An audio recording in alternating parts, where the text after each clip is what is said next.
Assalamualaikum warahmatullahi wabarakatuh. Selamat pagi anak-anak. Hari ini kita akan mulai pembelajaran pada pagi hari ini. Tetapi sebelum kita mulai pembelajaran, mari kita berdoa dulu ya. Baiklah, Bapak akan memimpin doa. Ya, untuk memulai pembelajaran hari ini, marilah kita berdoa. Menurut kepercayaan masing-masing, berdoa mulai.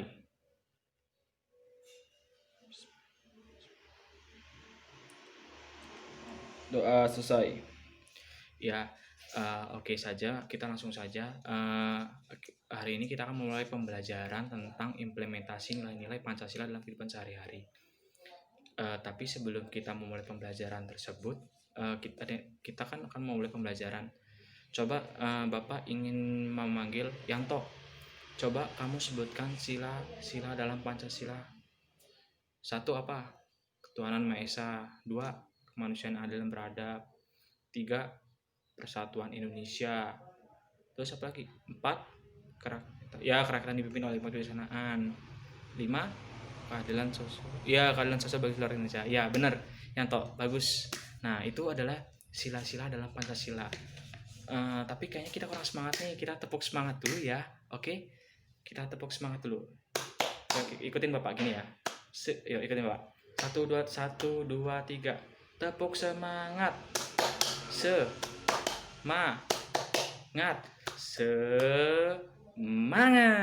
Ayo kita harus semangat pada pembelajaran pagi hari ini. Oke, Bapak absen dulu ya hari ini. Bapak absen saja mulai dari yang absen pertama. Heni hadir. Yanto hadir. Kristi. Oh, Kristi udah hadir. Oh, sakit. Juli hadir. Oh ya, hadir. Oke, bagus. Hadir hanya tadi ada satu yang tidak hadir. Semoga cepat sembuh sakitnya. Oke, tadi kan kita udah menyebutkan sila-sila dalam Pancasila. Kita lihat di sini. Ini adalah sila pertama. Ini apa sila pertama? Ya, ketuhanan yang Maha Esa. Ini adalah ketuhanan Maha Esa di mana di sini terdapat bermacam-macam suku, ras, terdapat baca agama. Ada agama Konghucu, Hindu, Buddha, Islam. Nah, pokoknya ada bermacam agama. Di Indonesia tuh ada berapa agama, Kristi? Ya benar, ada agama Islam, Buddha, Hindu, Konghucu, Kristen, Katolik. Ya benar. Give applause to Kristi. Nah, itu adalah agama-agama yang ada di Indonesia. Kita lihat di sini. Kita kan akan belajar tentang implementasi dari sila-sila pertama. Oke, sila pertama ini apa? Ketuhanan yang Maha Esa. Di sini adalah orang-orang yang berbeda agama. Saya tanya, di sini siapa? Agamanya Islam siapa? Yang tahu Islam. Yang selain Islam? Oh, Lambas. Lambas apa? Kristen apa Katolik? Oh, Lambas Kristen. Oh iya. Nah, itu adalah kerukunan implementasi sila pertama itu adalah ketuhanan yang Maha Esa. Artinya kita harus percaya adanya Tuhan. Terus apa implementasinya lagi? Contohnya kita beribadah sesuai agama kita masing-masing. Terus kita menjalankan perintah agama sesuai agama kita masing-masing. Habis itu apalagi contohnya? Misalnya contohnya yaitu toleransi antar umat beragama. Itu juga penting karena kita harus bertoleransi. Di sini kan ada gambar. Terus implementasi sila kedua itu adalah sila kedua apa? Sila kedua adalah keadilan sosial bagi seluruh rakyat. Sila kedua adalah apa tadi? Kemanusiaan. 1, ketuhanan Maha Esa. 2, kemanusiaan yang adil dan beradab. Nah, di sini kan ada sila kedua yaitu kemanusiaan yang adil beradab. Nah, pengimplementasiannya yaitu di sini kita lihat nih, sopan santun. Contohnya ketika kalian berangkat sekolah, kalian mencium tangan dan berpamitan dengan orang tua. Itu adalah implementasi sila kedua yaitu kemanusiaan yang adil dan beradab. Nah, contoh lainnya apa lagi? Tadi Lambas, contoh implementasi sila kedua apa? Tidak membeda-bedakan ras. Oke, ya itu juga benar. Kita tidak boleh membeda-bedakan ras. Terus apa lagi? Ada yang tahu? Ya, Kristi apa tadi? Iya, kita harus berpedoman dengan kebenaran, tidak boleh memihak yang salah atau yang benar. Jadi kita harus netral, harus berpihak pada yang benar. Nah, itu. Contoh yang ketiga ini adalah sila ketiga apa? Sila ketiga adalah Persatuan Indonesia. Di sini kita lihat nih sila ketiga. Sila ketiga di sini adalah orang yang bergotong royong. Jadi dalam orang bergotong royong dalam satu lingkungan tuh pastinya adalah berbeda-beda suku, berbeda-beda bahasa dan berbeda-beda agama. Tetapi di sini yang menjadi persatuannya adalah membersihkan lingkungan ini untuk tujuan kebersihan lingkungan itu masih sendiri. Jadi di sini orang-orang yang berbeda suku, bahasa dan agama bersatu baur untuk dengan tujuan agar lingkungan mereka bersih. Di sini merupakan implementasi dari sila ketiga. Contohnya apalagi selain itu? Lambas apa? Nah, cinta tanah air. Nah, cinta tanah air itu termasuk apa?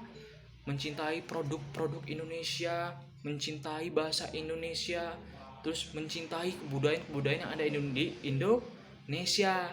Nah, mencintai kebudayaan-kebudayaan yang ada di Indonesia itu juga termasuk dari apa?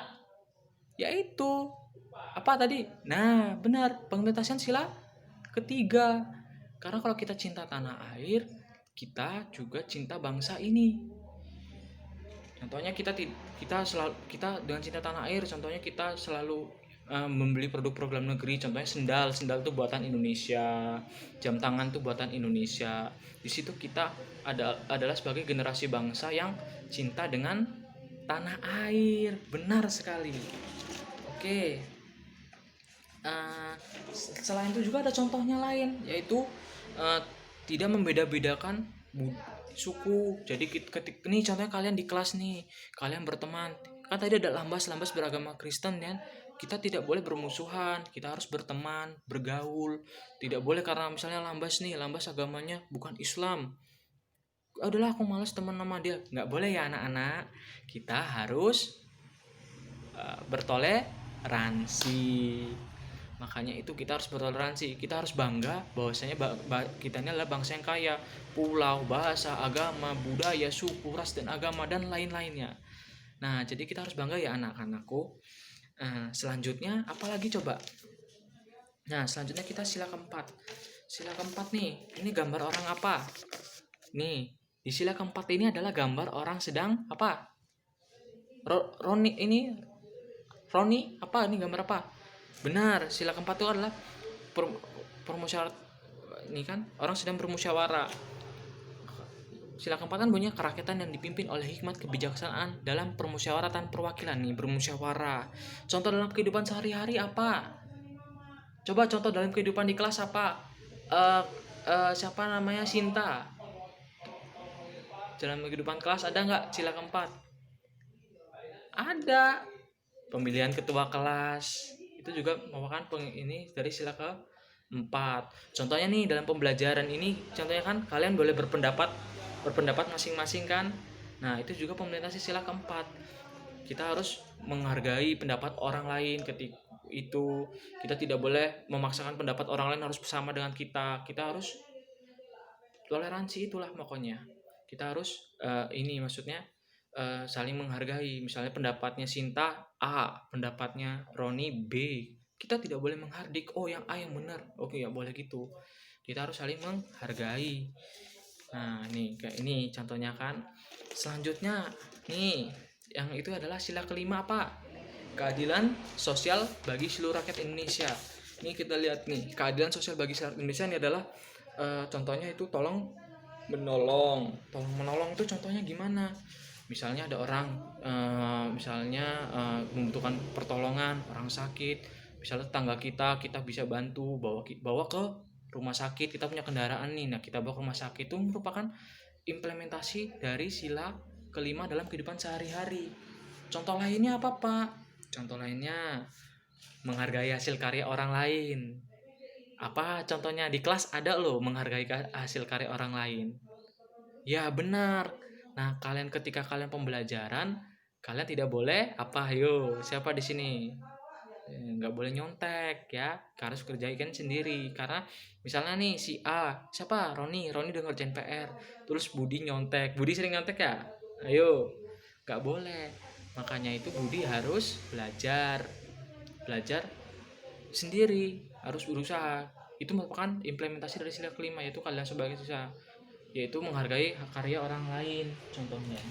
Selain itu juga berbuat adil nih, berbuat adil.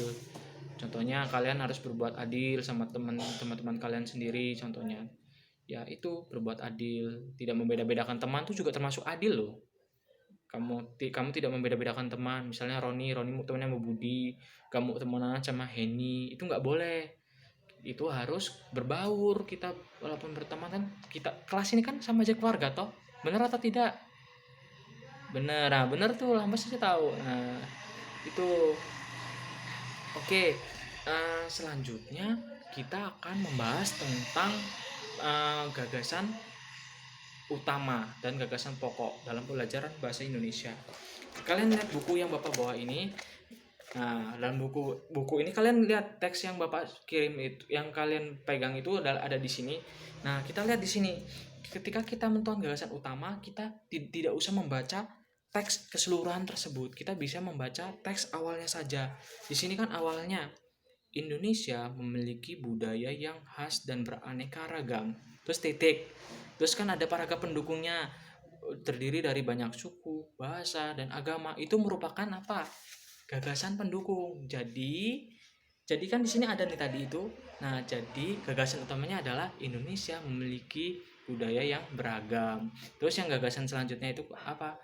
Yang kalimat setelahnya itu adalah kalimat pendukung. Jadi ketika kita menentukan gagasan utama, kita bisa menentukan melalui gagasan pokoknya itu di awal paragraf biasanya. Oke, mungkin itu saja pembelajaran hari ini. Kurang lebihnya mohon maaf. Bapak akhiri. Ada yang ingin bertanya? Oh tidak. Yaudah, sebelum kita mulai pelajaran hari ini, kita tepuk semangat lagi ya. Yuk, tepuk semangat.